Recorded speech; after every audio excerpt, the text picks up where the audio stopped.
Take a look live at what's going on in Paris right now. These are live pictures as the memorials begin to grow to those who were killed in the horrific attacks last evening in Paris. A city stunned and yet resilient. This as authorities release new details about the attackers who caused the massacres last night. Passports from Egypt, Syria, and France have been found on the bodies of the terrorists. And Americans among some of the victims of this horrific attack as well.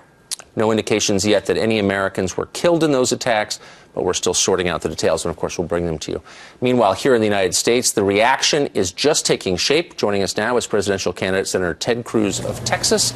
He is live from Greenville, South Carolina. Good morning, Senator Cruz. It's difficult to take obvious lessons away from a story that is still unfolding, as this one is, but to the extent that you can, tell us, what does this suggest about America's path forward in the fight against terror? Well, first of all, I want to say we stand in solidarity with the people of France, with President Hollande, with the families of all of the victims of these acts of horrific terrorism. And the American people are standing as one. We are grieving with the nation of France today, and we are standing as your friend and ally.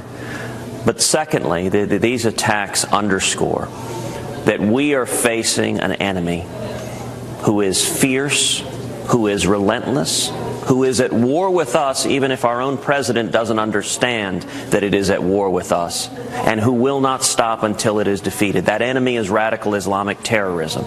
As long as we have a commander-in-chief unwilling even to utter the words radical Islamic terrorism, we will not have a concerted effort to defeat these radicals before they continue to murder more and more innocents, whether Europeans or Israelis or Americans. So France's immigration policy is under scrutiny this morning. For 50 years, immigrants have moved from the Middle East into France. Some have been assimilated, many others have not, and it looks like some of them committed those acts of terror last night. At exactly the moment we're looking at France, the United States is beginning to accept refugees from the battlefields of Syria. Some just landed in New Orleans. What do you think of the administration's policy of paying for refugees from Syria to come here in large numbers? Should they be halted? You know, President Obama and Hillary Clinton's idea that we should bring tens of thousands of Syrian Muslim refugees to America is nothing less than lunacy. If you look at the early waves of refugees that have flooded into Europe, one estimate was that 77% of those refugees were young men. That's a very odd demographic for a refugee wave. The Director of National Intelligence here in America has said of those refugees in Europe, it is clear that a significant number of them may well be ISIS terrorists. It makes no sense whatsoever for us to be bringing in refugees who our intelligence cannot determine if they are terrorists here to kill us or not. Those who are fleeing persecution should be resettled in the Middle East and majority Muslim countries. Now, on the other hand, Christians who are being targeted for genocide, for persecution, Christians who are being beheaded or crucified, we should be providing safe haven to them. But President Obama refuses to do that, and all of this is a consequence of being unwilling to acknowledge. You know, the president of the administration like to say this is violent extremism. It is not random, unconnected violent extremism. It is a particular form, radical Islamism, that takes the view that anyone that doesn't embrace their radical Islamic view must be murdered or forcibly converted. That's what we're seeing happening in Paris. It's what we're seeing happening in Israel. And I'm sorry to tell you, this will be coming to America. ISIS plans to bring these acts of terror to America. It's one of the reasons Congress needs to pass immediately the Expatriate Terrorist Act, legislation I've introduced, that says that any American that travels abroad, that joins ISIS, that takes up arms and wages jihad against America, they immediately forfeit their citizenship, because we shouldn't be letting people use U.S. citizens and U.S. passports to come back to America and to wage jihad and murder innocent Americans, just like we saw these terrorists do yesterday in Paris. Senator, as you well know, Barack Obama won the presidency in part by recognizing that Americans were tired of war. If you do succeed in winning the office, does it mean application of military force toward ISIS? It means that we will have a commander-in-chief who takes seriously defeating radical Islamic terrorism. I recognize that Barack Obama does not wish to defend this country, that he may have been tired of war, but our enemies are not tired of killing us, and they're getting stronger. Every region on earth has gotten worse under the Obama-Clinton foreign policy. Now, that doesn't mean we should be sending our sons and daughters to invade foreign countries and stay there forever and engage in nation building, trying to turn Iraq into Switzerland. That's not what our object should be. But we need a commander-in-chief who says we will defeat radical Islamic terrorism. Let me tell you what that would look like.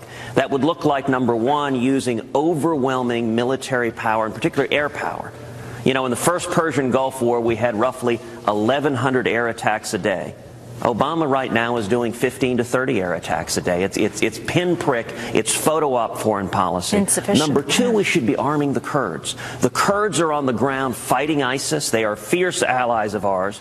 They are out armed, and yet they are our boots on the ground. And yet Obama, for political reasons, he doesn't want to upset Baghdad, so he won't arm the Kurds. In a Cruz administration, we would be using overwhelming air power, and the Kurds as our boots on the ground.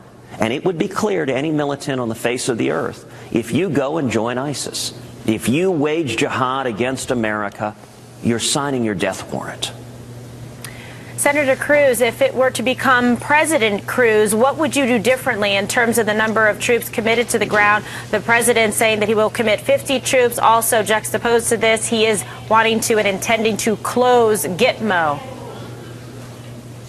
You know, both of those are mistakes. Let's start with the latter. Closing Gitmo, if he does that, these are hardened terrorists. As we're releasing people from Guantanamo, a substantial percentage of them are returning to wage war against us. I understand that President Obama and Hillary Clinton are ideologues, and they don't recognize that enemies of America want to kill us. You look at the Bo Bergdahl trade, where we traded senior terrorist leaders for someone who is right now being tried for effectively deserting his troops. That makes no sense. And then, with regard to sending 50 troops, there's no reason to be putting our sons and daughters in harm's way without a military plan to keep them safe and to win. What's missing, listen, our brave soldiers and sailors and airmen and Marines, they're risking their lives for us. But they have a commander-in-chief who has no strategy. He will not even utter the words radical Islamic terrorism, and he's not setting out to defeat them.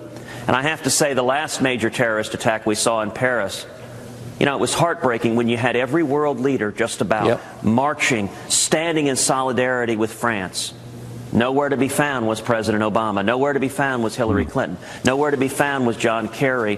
The Obama administration abandoned our friend, the nation of France, when the rest of the world came together arm in arm to say we stand against radical Islamic terrorism. Right. We need a president willing and able to do exactly that. Senator Cruz, yes, thank you so much for your time this morning on Fox and Friends. Good to see you.